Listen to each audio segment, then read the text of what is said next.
Welcome to Naresh academy. Union public service commission మరియు Andhra Pradesh public service commission group 1 and group 2 సంబంధించి October 30, 2023 తేదీ సంబంధించి the Hindu, Eenadu, Sakshi news paper వచ్చిన important articles సమగ్ర విశ్లేషణ తెలుగులో ఈ వీడియోలో చూద్దాం. Question number 1. Urban mobility India UMI conference exhibition 2023 గురించి వివరాలు తెలపండి. సందర్భం 16వ urban mobility India UMI conference exhibition 2023 న్యూఢిల్లీలో జరిగింది. ఈ కార్యక్రమాన్ని హౌసింగ్ అండ్ అర్బన్ అఫైర్స్ మంత్రిత్వ శాఖ, institute of urban transport India ద్వారా నిర్వహించింది మరియు Delhi metro rail corporation limited మద్దతు ఇచ్చింది. హౌసింగ్ పట్టణ వ్యవహారాల మంత్రిత్వ శాఖ కార్యదర్శి ట్రాన్సిట్ ఓరియంటెడ్ డెవలప్మెంట్ టోడ్ యొక్క ప్రాముఖ్యతను నొక్కి చెప్పారు మరియు దాని అమలుకు సంబంధించిన సవాళ్లను చర్చించారు. ప్రయాణికులకు చెల్లింపు పద్ధతిగా స్మార్ట్ కార్డుల సౌలభ్యం మరియు సామర్థ్యాన్ని నొక్కి చెప్పారు మరియు national common mobility card (NCMC) ని అమలు చేయడానికి ప్రభుత్వం చేస్తున్న ప్రయత్నాలను ప్రస్తావించారు. సమర్థవంతమైన ఛార్జీల సేకరణ వ్యవస్థలు ఆచరణీయ రవాణా వ్యవస్థకు కీలకమైనవిగా గుర్తించబడ్డాయి మరియు రవాణా ప్రాజెక్టుల ఆర్థిక సాధ్యతను మెరుగుపరచడానికి సమీపంలోని రియల్ ఎస్టేట్ను ఉపయోగించగల సామర్థ్యాన్ని చర్చించారు. ఉద్గారాలను తగ్గించడంలో వాటి పాత్ర మరియు ముఖ్యంగా పట్టణ ప్రాంతాలలో ఈవీ అవస్థాపనలో పెట్టుబడి పెట్టడం యొక్క ప్రాముఖ్యతపై ఉద్ఘాటిస్తూ ఎలక్ట్రిక్ వాహనాలకు మార్పును ప్రస్తావించారు. Question number 2. ఎక్సర్సైజ్ KZAND 2023 గురించి వివరాలు తెలపండి. సందర్భం 7వ ఎడిషన్ జాయింట్ మిలిటరీ ఎక్సర్సైజ్లో పాల్గొనేందుకు 120 మంది సిబ్బందితో కూడిన ఇండియన్ ఆర్మీ మరియు ఇండియన్ ఎయిర్ ఫోర్స్ బృందం కజకిస్తాన్ బయలుదేరింది. అక్టోబర్ 30 నుండి నవంబర్ 11, 2023 వరకు కజకిస్తాన్లోని ఓటార్లో ఈ వ్యాయామం జరుగుతుంది. 2016లో భారత్ మరియు కజకిస్తాన్ మధ్య జాయింట్ ఎక్సర్సైజ్ను మొదట ఎక్సర్సైజ్ ప్రబల్ దోస్తీక్ అని పిలిచేవారు. ఈ వ్యాయామం కంపెనీ స్థాయి వ్యాయామంగా అప్గ్రేడ్ చేయబడింది మరియు 2వ ఎడిషన్ తర్వాత ఎక్సర్సైజ్ కాజిండ్గా పేరు మార్చబడింది. ఈ సంవత్సరం ఈ వ్యాయామం వైమానిక దళ భాగాన్ని చేర్చడంతో ద్విసేవ వ్యాయామంగా మరింత అప్గ్రేడ్ చేయబడింది. ఐక్యరాజ్యసమితి ఆదేశం ప్రకారం ఉపసాంప్రదాయ వాతావరణంలో ఇరుపక్షాలు ఉగ్రవాద వ్యతిరేక కార్యకలాపాలను అభ్యసిస్తాయి.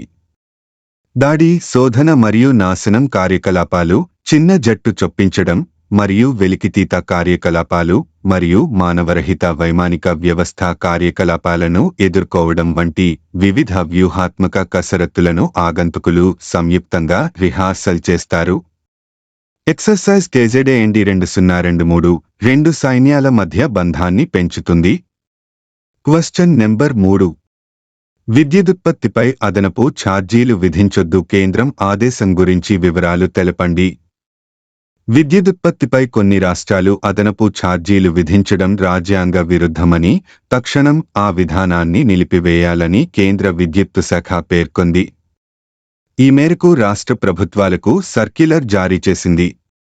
థర్మల్, జల, పవన, సౌర, అణు విద్యుత్తు ఉత్పత్తిపై అభివృద్ధి ఫీజులు ఛార్జీలు నిధి ముసుగులో రాష్ట్రాలు అదనపు ఛార్జీలు విధించడం రాజ్యాంగ ఉల్లంఘన కిందికి వస్తుందని హెచ్చరించింది.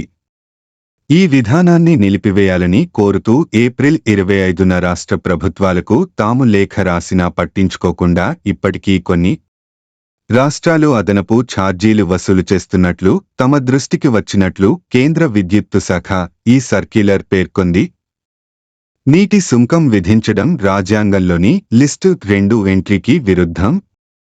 దాని ప్రకారం నీటిపై పన్నులు సుంకాలు విధించే అధికారం రాష్ట్రాలకు లేదు. రాజ్యాంగంలోని ఎంట్రీ ప్రకారం అంతరాష్ట్ర నదుల నియంత్రణ అన్నది కేంద్ర ప్రభుత్వ పరిధిలోకి వస్తుంది. వీటిల్లో ఉత్పత్తి చేసే విద్యుత్తుపై పన్నులు విధించడం రాజ్యాంగ విరుద్ధం. పన్నులు సుంకాలు విధించే అధికారాల గురించి రాజ్యాంగంలోని 7వ షెడ్యూల్లో ప్రత్యేకంగా చెప్పారు. ఆ షెడ్యూల్లోని లిస్టులో 45 నుంచి 63 వరకు ఉన్న ఎంట్రీల్లో రాష్ట్రాలు విధించే సుంకాలు పన్నుల గురించి ఉంది. పేర్కొనని పన్నులను రాష్ట్రాలు ఏ పేరుతోనూ విధించడానికి వీల్లేదు. Question number 4. అంతరిక్ష కేంద్రంలో ఎలుక పిండాల వృద్ధి గురించి వివరాలు తెలపండి. అంతర్జాతీయ అంతరిక్ష కేంద్రం ISS లో ఎలుక పిండాలను జపాన్ శాస్త్రవేత్తలు వృద్ధి చేశారు. రోదసిలో మానవుల పునరుత్పత్తి సాధ్యపడుతుందా అనే కోణంలో ఈ ప్రయోగానికి శ్రీకారం చుట్టామని వారు పేర్కొన్నారు. 2021 ఆగస్టులో ఓ రాకెట్ ద్వారా ISSకు గడ్డకట్టిన స్థితిలో ఉన్న ఎలుక పిండాలను పంపారు. జపాన్ అంతరిక్ష సంస్థ జాక్సా బృందం యమనాసి అడ్వాన్స్డ్ బయోటెక్నాలజీ సెంటర్కు చెందిన ప్రొఫెసర్ తెరుహికో వకేమా ఆ పరిశోధనలో పాలుపంచుకున్నారు. అంతరిక్ష కేంద్రంలో వ్యోమగాములు ప్రత్యేక పరికరం సాయంతో ఆ పిండాలపై ఉన్న మంచును కరిగించారు. 4 రోజుల పాటు అక్కడే పెంచారు. సూక్ష్మ గురుత్వాకర్షణ పరిస్థితుల్లోనూ పిండాలు వృద్ధి చెందాయి. దీన్ని బట్టి సంతానోత్పత్తిపై గురుత్వాకర్షణ శక్తి గణనీయ ప్రభావం చూపబోదని స్పష్టమవుతోంది అని పరిశోధకులు పేర్కొన్నారు. ఈ పిండాల DNA జన్యు తీరుతెన్నుల్లో గణనీయ మార్పులేమీ చోటు చేసుకోలేదని తెలిపారు. క్షీరదాలు అంతరిక్షంలోనూ అభివృద్ధి చెందగలవని నిరూపించే మొట్టమొదటి అధ్యయనం ఇదేనని వారు పేర్కొన్నారు. ఈ పిండాలను తిరిగి ఎలుకల్లో ప్రవేశపెడితే పూర్తిస్థాయిలో జీవులుగా వృద్ధి చెందుతాయా అనే విషయాన్ని పరిశీలిస్తామన్నారు. భవిష్యత్తులో చేపట్టబోయే అంతరిక్ష అన్వేషణ యాత్రలకు, రోదసిలో కాలనీల ఏర్పాటుకు ఈ పరిశోధన ఫలితాలు ఉపయోగపడతాయని తెలిపారు.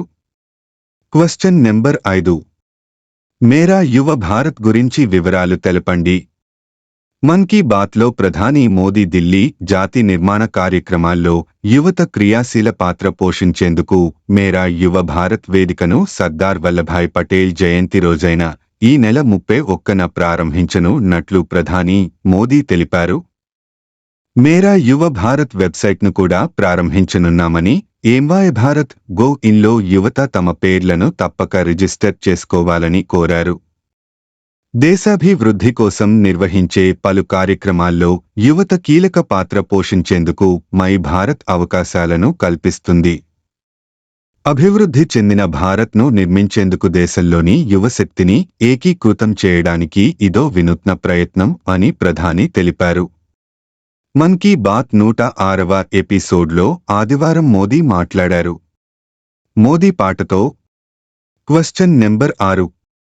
ప్రధాని మోదీ రాసిన గర్భా పాటకు 3 ప్రపంచ రికార్డులు గురించి వివరాలు తెలపండి.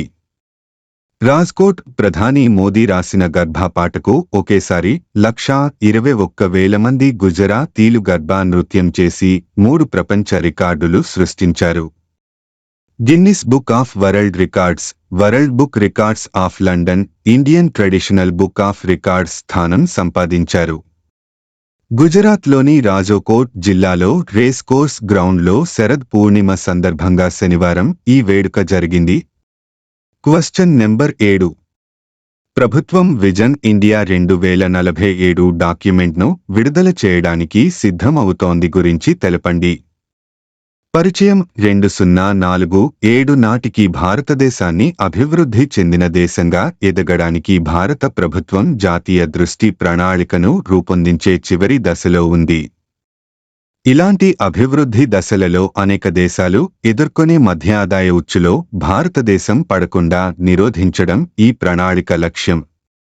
వచ్చే 3 నెలల్లో విజన్ ఇండియా 2047 పేరుతో ఈ పథకాన్ని ప్రధాని నరేంద్ర మోదీ ఆవిష్కరించనున్నారు.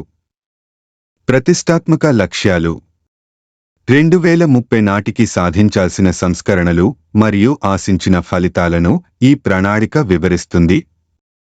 2047 నాటికి భారతదేశాన్ని $18,000 నుండి $20,000 వరకు తలసరి ఆదాయంతో $30 ట్రిలియన్ల ఆర్థిక వ్యవస్థగా మార్చడమే ప్రధాన లక్ష్యం.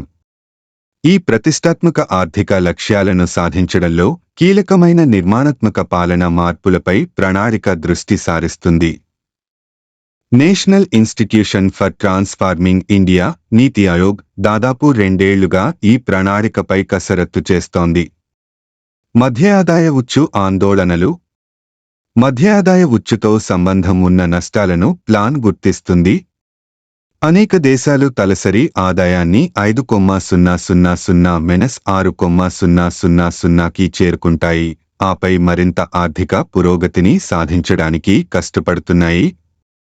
భారతదేశం కోసం దార్శనికత ఈ ప్రమాదాన్ని నివారించడం మరియు దేశాన్ని అభివృద్ధి యొక్క తదుపరి స్థాయికి నడిపించడం లక్ష్యంగా పెట్టుకుంది. ప్రాంతీయ అసమానతలను పరిష్కరించడం. భారతదేశంలో ఆర్థికాభివృద్ధిలో ప్రాంతీయ అసమానతలను పరిష్కరించడానికి ఈ ప్రణాళిక ప్రయత్నిస్తుంది.